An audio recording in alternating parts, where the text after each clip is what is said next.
Hello everyone, welcome back to CKC Study Point. I hope you all are doing well.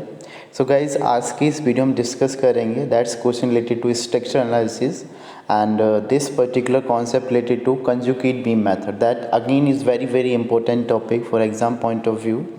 यहाँ पर देखो आपका deflection की अगर बात करते हैं generally we have a two method conjugate beam method and unit load method otherwise if I talk about we have a lot of method like Castigliano method, conjugate beam method, Betti's theorem so to calculate the deflection. But if I talking about this particular concept, this concept is very important, right?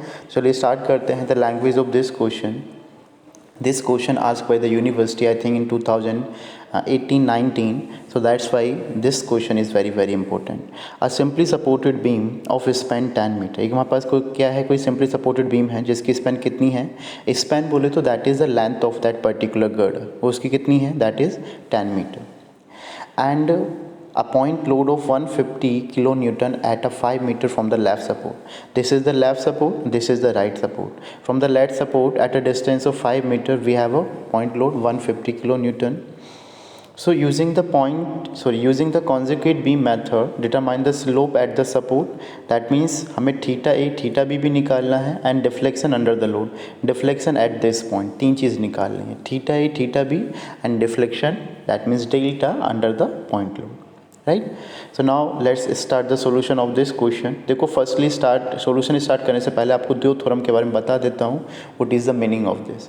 देखो first theorem जो होती है according to the conjugate beam method, the slope of any section of a given beam, you can say of the real beam, is equals to the shear force at the corresponding section. That means suppose मुझे यहाँ पर कहाँ पर निकालना है, मुझे slope निकालना है यहाँ पर इन रियल बीम, तो हमें क्या निकालना पड़ेगा, कंजुगेट बीम में इसी पॉइंट पर हमें shear force निकालना पड़ेगा.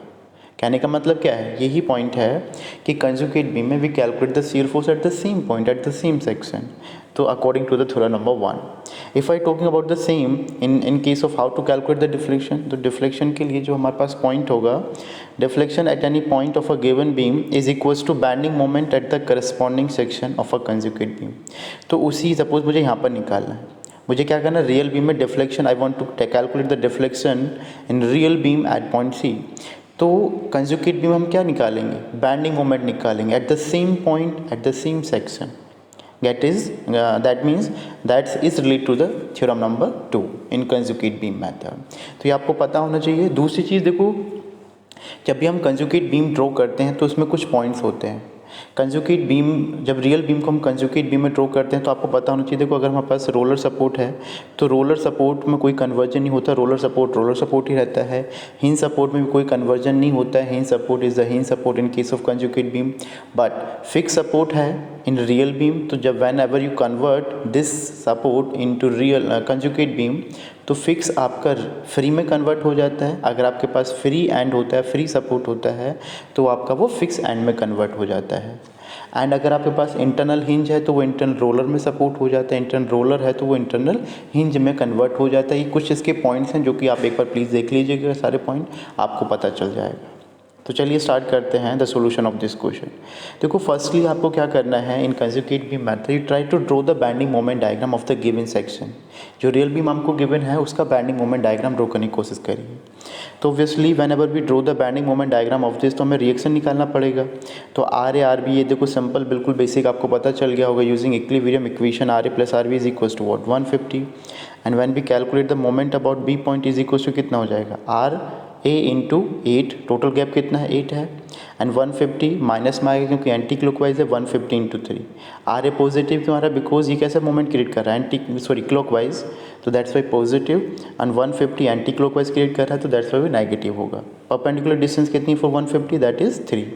तो when you simplify this you got the value of R A which is equals to what 56.25 kilo newton, and R B is equal to कितना हो जाएगा 93 पॉइंट. आर बी कैसे निकालोगे, 150 में से जो आपकी आर ए की वैल्यू है उसे रिड्यूस कर दोगे, got the value of R B. R B is equal to कितना हो जाएगा 93.75 kilo newton, right. After that we draw the bending moment diagram. देखो bending moment diagram at A point, A से हम स्टार्ट करेंगे. आपको पता है हिंज सपोर्ट है तो कैसा मोमेंट होगा, जीरो होगा. एट सी पॉइंट, देखो सी हमारे पास क्या है, सेंटर पॉइंट है, तो सी पॉइंट जब इधर से निकालेंगे from the left hand side तो कितनी वैल्यू हो जाएगी, आर ए मल्टीप्लाई बाई 5, कैसा है क्लॉकवाइज मूवमेंट, पॉजिटिव आ जाएगा, आर ए इंटू 5 कितना आ जाएगा 281.25 kilo newton into metre. Same अगर बी पर निकाल रहा हूँ तो बी पर हमारे पास क्या हो जाएगा, R A multiply by total distance that is 8 and minus 150 multiply by 3, तो जब इसको सिंप्लीफाई करोगे गो द जीरो आंसर। तो बैंडिंग मोमेंट डायग्राम ए पर कितने जीरो, ए पर कितना आ रहा है 0, बी पर कितना आ रहा है 0, सी पर कितना आ रहा है, सी पर हमारे पास मैक्सिमम वैल्यू आ रही है that is equals to 281.25 kilo newton metre. तो फर्स्ट स्टेप में आपको यही करना है, you just draw the bending moment diagram of the given section, draw कर लिया, क्लियर। अब हम क्या करेंगे, अब हम इसका M upon E I diagram बनाएंगे। देखो M upon E I diagram is called the conjugate beam diagram. अब देखो M I upon D I diagram आपको पहले रिएक्शन देखने होते हैं। आपके पास ए पर कैसा रिएक्शन था, ए पर हमारे पास हिंज कह सकते हो हिंज रिएक्शन था, तो यहाँ पर भी कैसा रहेगा, हिंज रिएक्शन रहेगा। बी पर कैसा था, हिंज था, तो यहाँ पर भी हिंज रहेगा। पहले आपको रिएक्शंस देखनी है, उसके बाद आपके पास जो बैंडिंग मोमेंट डायग्राम था उसको ई आई से डिवाइड कर दो। हमारे पास बैंडिंग मोमेंट डायग्राम कुछ ऐसा था, यहाँ पर हमने ई आई से डिवाइड कर दिया। फ्लेक्सुरल रिजिडिटी होती है ई आई, कांस्टेंट है, उससे हमने डिवाइड कर दिया। देखो कभी कभी क्या होता है, ये वेरी कर जाती है। सपोज कभी इस वाले पोर्शन के लिए 2i दे दिया, इस वाले पोर्शन के लिए i दे दिया, तो उसके लिए डायग्राम चेंजेस हो जाता है M upon E I diagram. But यहाँ पर कांस्टेंट है, तो आपका M upon E I diagram में कोई चेंजेस नहीं होगा, राइट। अब अगेन से हम लोग क्या करेंगे, अब इसके अंदर कंजुगेट बीम के लिए हम कैलकुलेट करेंगे again the value of reactions R A and R B using the same concept equilibrium equation. देखो R A plus R B is equal to क्या हो जाएगा, आपका क्या है ट्राइंगल जो कि डाउनवर्ड एक्ट कर रहा है, तो इसका एरिया हम फाइंड आउट करेंगे। देखो जो भी आपके पास ट्राइंगुलर फॉर्म होती है, जब भी आपको उसको पॉइंट लोड में कन्वर्ट करना होता है तो आप उसका एरिया निकाल दीजिए, सिंपल। तो इसका एरिया कितना होता है, हाफ इंटू बेस, बेस कितना है 8, इंटू हाइट इसकी कितनी है that is equals to 281.25, half into base 8, height इसकी कितनी होगी 281.25। देखो एक तरीका तो ये है, या फिर आप इसको दो ट्राइंगल में डिवाइड कर लीजिए, एक ट्राइंगल ये हो गया, एक ट्राइंगल ये हो गया। एक के लिए गैप कितना है 5, एक के लिए कितना है 3, हाइट दोनों के लिए सेम रहेगी। तो क्या हो जाएगा half into 5, half into base into height 281.25। देखो ये लोड निकालें, मोमेंट नहीं निकाल रहा हूँ मैं अभी, तो लोड के लिए बस हम सिंपल एरिया फाइंड आउट करते हैं। जब मोमेंट निकालते हैं तो उसके साथ साथ उसकी सेंट्रोइडल गैप से भी मल्टीप्लाई की जाती है, बट यहाँ पर नहीं करेंगे। Why, because we calculate the load only. Second part के लिए क्या हो जाएगा, हाफ इंटू बेस कितना है 3, हाइट उसकी कितनी हो जाएगी 281.25। तो जब इसको सिंप्लीफाई करोगे ये गोट the 1125 E I upon E आई हो जाएगा। अब अगेन ऑब्वियसली बात है, जब हम वो निकालेंगे रिएक्शन निकालेंगे तो हमें क्या लेना पड़ेगा, बैंडिंग मोमेंट लेना पड़ेगा। तो bending moment about B point वो कितना हो जाएगा, that is equals to what.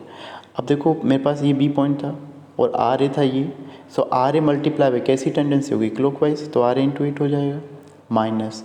देखो यहाँ पर एक ट्राइंगल था, इस ट्राइंगल का पहले हम एरिया निकालेंगे, राइट। एरिया कितना हो जाएगा, देखो ये वाला ट्राइंगल, ये इस वाले की बात हो रही है यहाँ पर, इसका एरिया कितना हो जाएगा हाफ इंटू 5 इंटू हाइट, तो हाफ इंटू 5 इंटू हाइट ये हो गया हमारे पास। अब देखो perpendicular, to be very careful over here, perpendicular distance क्या होगी, इसका सेंट्रोइडल गैप प्लस ये वाली डिस्टेंस। तो इसका सेंट्रोइडल गैप कितना हो जाएगा, बेस है ये, बेस से कितने पर आता है 1/3 जो भी इसका गैप है, तो 1/3 of 5 plus 3 plus 1/3 of 5। I think clear हो गया होगा। अगर क्लियर नहीं हुआ एक बार पोज करके फिर दोबारा कर सुनना स्टार्ट करिए, आपको क्लियर हो जाएगा। सेकेंडली अब देखो जब मैं इस वाले ट्राइंगल की बात कर रहा हूँ, दूसरे वाले ट्राइंगल की बात कर रहा हूँ, तो इस वाले में देखो हमारे पास क्या हो जाएगा, एरिया निकालते हैं, half into base, half into base हमारे पास कितना है 3, हाइट कितनी है 281.25 अपॉन ई आई। अब देखो यहाँ पर एपेक्स से, ये हमारे पास क्या है एपेक्स से सेंट्रोइडल गैप कितना होता है 2/3 ऑफ दैट पर्टिकुलर गैप, कितना है 3, उसका हमें कितना लेना है 2/3 लेना है, तो 2/3 ऑफ दैट गैप। तो ये आपका एक्चुअली मोमेंट निकलेगा। देखो मोमेंट ही थोड़ा सा यहाँ पर एक टिपिकल टास्क है, अदरवाइज़ कोई प्रॉब्लम नहीं आती है इस क्वेश्चन में। तो एक बार अच्छे से देखने की कोशिश करिए, अगर फिर भी डाउट आता है तो मुझे कमेंट सेक्शन में बताइए, मैं स्पेसिफिकली फिर आप लोग को उसको बताने की कोशिश करूँगा, राइट। तो after that you simplify it, तो आपके पास आर ए की वैल्यू आ जाएगी यहाँ से 515.625 upon E I. Now you put this value in equation number जो भी सेकंड या वन जो भी थी इसमें पुट करोगे तो आर बी की वैल्यू आ जाएगी, कितनी आ जाएगी 609.375।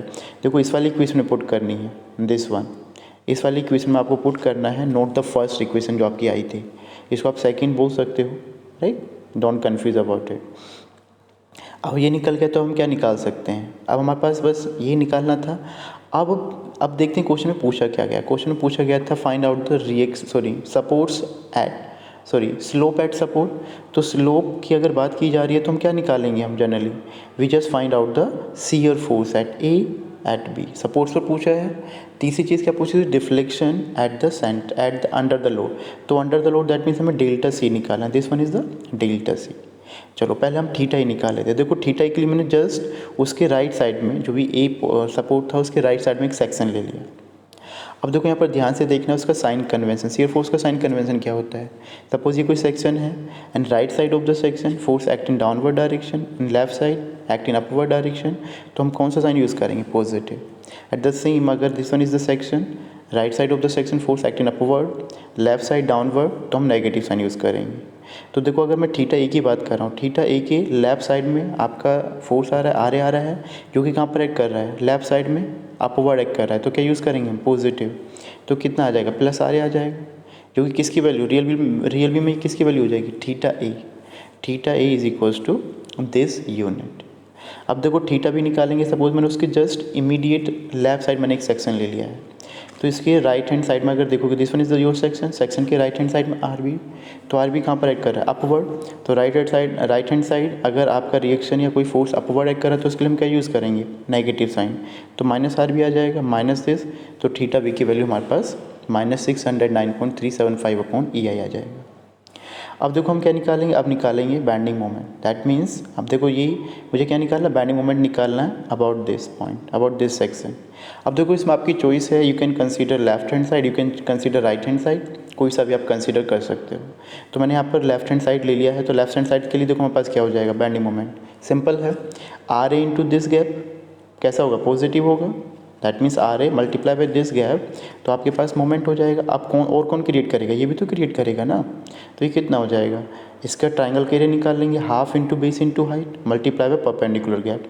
तो परपेंडिकुलर गैप जो होगी बेस से कितनी होती है, 1/3/5 हो जाएगा। अब देखो इक्वेशन देखो यहाँ पर कितना हो जाएगा, आर ए इंटू 5 पॉजिटिव होगा। अब देखो ये ट्राइंगल जो है कैसा मोमेंट क्रिएट करेगा, इस सेक्शन के अबाउट एंटी क्लॉकवाइज क्रिएट करेगा। तो माइनस हाफ इंटू बेस हमारे पास कितना है 5, हाइट उसके पास कितनी है 281.25/EI। अब देखो ये तो आपके पास फोर्स हो गया, परपेंडिकुलर डिस्टेंस क्या होगी, ये वाला गैप होगा।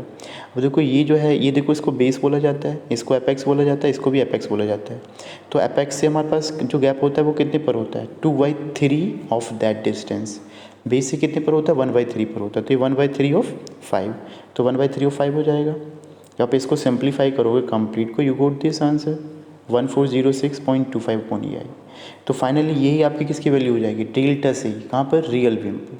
सो that's all for this question, right. So thank you so much guys to see this video till now.